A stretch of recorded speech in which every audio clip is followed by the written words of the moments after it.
হাজার টাকার বোবা পাল কিংবা বাবলগুলো আপনি খুব কম খরচেই নিজে বাসায় তৈরি করে নিতে পারেন।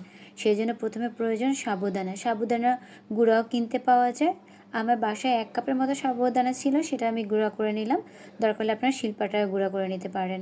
তারপরে আমি নিলাম চিনি। চিনিটাও আমি ব্লেন্ডারে গুঁড়া করে নিলাম। আইসিং সুগারও কিনতে পাওয়া যায়। তার সাথে নিলাম কোকো পাউডার, তারপরে কর্নফ্লাওয়ার এবং একটা 5 টাকা মিনি প্যাকেট সেই কফি পাউডার। তা প্রথমে সাবুদানার সাথে আমি সেই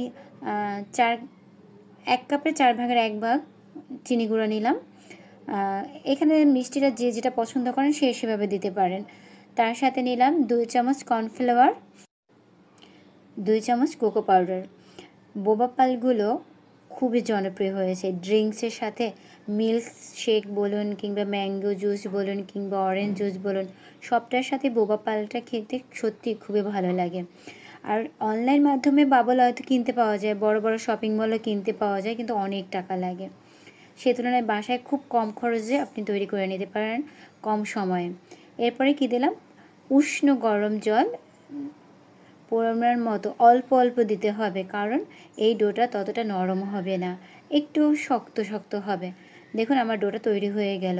এরপরে একটু কর্নফ্লাওয়ার দিয়ে ডোটাকে আবার কোটিং করে নিলাম। ময়ানটা যত ভালো হবে বোবা পালগুলো তত সুন্দর হবে। এবার হাতের সাহায্যে ছোট্ট ছোট বল করে নিলাম, জাস্ট মার্বেলের মতো। দেখুন এক এক করে সমস্ত বোবা পালগুলো তৈরি করে নিলাম। এখন কালারটা অতটা বোঝা যাচ্ছে না, কিন্তু আস্তে আস্তে এই কালারটা অনেক সুন্দর হবে। এক এক করে আমি সমস্ত বোবা পালগুলো তৈরি করে নিলাম। দেখুন কত সুন্দর দেখতে, এখনই ভালো লাগছে আমার। এই ছোট্ট ছোট মার্বেলের মতো, ছোটোবেলার কথা মনে পড়ে যাচ্ছে, তাই না? অনেক মার্বেল খেলতাম আমরা ছোটোবেলায়, কিন্তু আমি অতটা পারি না, দাদারা খেলতো। তো বোবা পালগুলো আমার তৈরি হয়ে গেছে সমস্তগুলো। এরপর উপর থেকে কর্নফ্লাওয়ার ছিটিয়ে দিলাম, যেন একটির সাথে আরেকটি না লেগে যায়। তা প্লেটে বসে তো এটাই করা যায় না, তাই আমি বোবা পালগুলো একটি স্টিলের বাটিতে নিয়ে নিলাম এবং সমস্তগুলো আবার একটু কর্নফ্লাওয়ার দিলে ভালো করে ঝাঁকিয়ে নেব, তাতে একটির সাথে আরেকটির গায়ে লেগে যাবে না। তো এভাবে বোবা পাল আপনি অনেক দিন সংরক্ষণ করে রাখতে পারেন ডিপ ফ্রিজে। এতগুলো বোবা পাল আজকে আমার প্রয়োজন নেই, তাই আমি অল্প কিছু বোবা পাল নিয়েছি, কারণ আমি 2 গ্লাস ম্যাঙ্গো মিল্কশেক তৈরি করব। তাই আমি সামান্য কিছুই নিয়েছি, যতটা প্রয়োজন ছিল আমার ততটুকু নিয়েছি। বাকিটা আমি এয়ারটাইট বক্সে করে ঢেলে রাখবো ডিপ ফ্রিজে। যখন তখন বাচ্চাকে বানিয়ে দেওয়া যাবে। হঠাৎ মেহমান চলে আসলো বাসায়, আপনি এভাবে, এখন তো বাসায় সবারই আম থাকে, বিভিন্ন ফল থাকে, তাই এটা দিয়ে সুন্দর করে আপনি একটা ড্রিঙ্কস তৈরি করে দেবেন। তারা খেয়ে খুবই প্রশংসা করবে।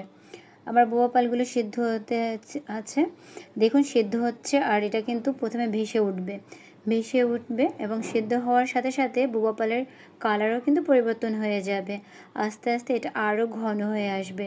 দেখুন অনেকটাই কালার পরিবর্তন হয়ে এসেছে এবং দেখুন সিদ্ধ হওয়ার পরে কিন্তু এটা আরও বড় হয়ে যায়, ফুলে আরও বড় বড় হয়ে যায়। তাই চেষ্টা করবেন ছোট ছোট, যতটা ছোট তৈরি করা যায় ততটা দেখতে আরও সুন্দর হয়।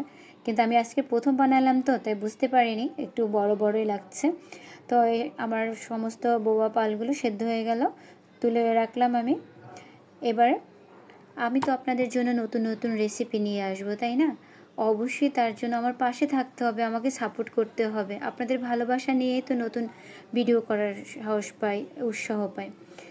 হ্যাঁ, এরপরে অন্য একটি পাত্রে আমি করলাম কি, 1 কাপ চিনি নিলাম, আর ছোট্ট 5 টাকা মিনি প্যাকেট কফি থাকে, ব্ল্যাক কফি যেটা, সেটা নিলাম এবং 1.5 কাপ ঠান্ডা তরল পানি নিলাম। এটা ভালো করে মেশাতে হবে, চিনিটা জলের সাথে ভালো করে মিশে যাবে।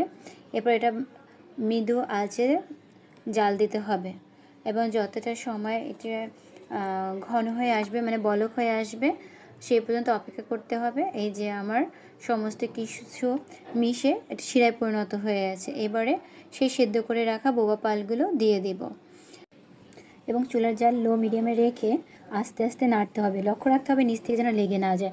যদি নিচ থেকে লেগে যায় তখন কিন্তু তিতে তিতে লাগবে, ভালো লাগবে না।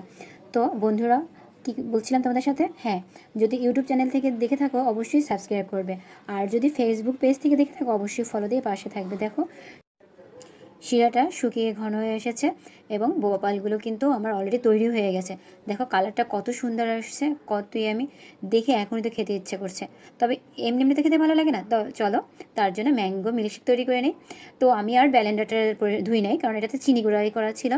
তাই আমি এখানে দুধ নিলাম, তরল দুধ ঠান্ডা, এর সাথে আম নিব। আম না হলে কি চলে? আম হলো ফলের রাজা, কে না আম ভালোবাসে? তাই আমিও এর সাথে আম দিলাম।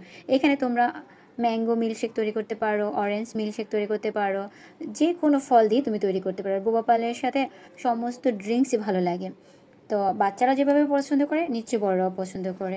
তো আম দিলাম, দুধ দিলাম, চিনি দিলাম এবং কিছু বরফের টুকরাও দিলাম। এরপরে ব্লেন্ডারে 2-3টে ঘোঁটা দিলাম, সমস্ত কিছু হয়ে গেল। এরপরে আসলো আমার গ্লাস তৈরি করা। তো আমি প্রথমে একটি সুন্দর ড্রিঙ্কস গ্লাসে প্রথমে বরফ দিলাম, তারপরে সেই আমার প্রিয় বানানো বোবা পালগুলো দিলাম, দিয়ে একটু সুন্দরভাবে সাজিয়ে দিলাম। তবে গ্লাসটা কিন্তু মেয়েই সাজাচ্ছে, আমি তৈরি করে দিয়েছি, ও সাজাচ্ছে, কারণ ওরই খুব ইচ্ছে ছিল যে মা এটা তৈরি করো, কারণ শপিং মল থেকে বা অনলাইন থেকে অনেক টাকা দিয়ে কিনতে হয়। ভাই অত টাকা দিয়ে যদি এইসব টুকটাক জিনিস কিনি তাহলে আমরা কি করব? তাই নিজেই তৈরি করে নিলাম, আর যখন তখন খাওয়া যাবে। রেসিপিটি ভালো লাগলে অবশ্যই শেয়ার দিয়ে তোমার বন্ধুদেরকে দেখার সুযোগ করে দেবে। আজকের মতো বিদায়।